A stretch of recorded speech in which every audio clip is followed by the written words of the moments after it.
এই স্বার্থপর পৃথিবী কারো কথা মনে রাখে না, কারো জন্য থেমে থাকে না, কেউ তোমারে মনে রাখতো না।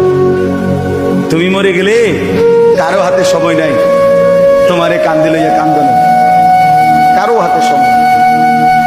এ বাপেরে দুপুরবেলা জানাজা দিছে, আসরের পরে বাপের জানাজা হয়েছে, কত কান্দা কানছে জিফুতে। এশার নামাজের পরে পাশের ঘরের থেকে ভাত তরকারি আনছে, এর ওই পেট ভরে ভাত খায়। এরা দেখলাম দুপুরে কান্দে অন ভাত খায়, আরো গোস্ত লয়, আরো ফার্মের মুরগা লয়, তেলাপিয়া মাছ লয়, ডাল লয়। কি আপনারা দেখলাম বিকালে কি কান্দাটা কানলেন? অর্থাৎ বুঝাইতে চায় ওনার জন্য তো আমি না খাইয়ে মরে গেলে হইতো না, ঠিক আছে কাঁদছি তো। অর্থাৎ দুনিয়া থেমে থাকে না, কারো জন্যই কি থাকে না, থেমে থাকে। এই জন্য দুনিয়া নিয়েই ব্যস্ত না হই, আখিরাতের ফিকির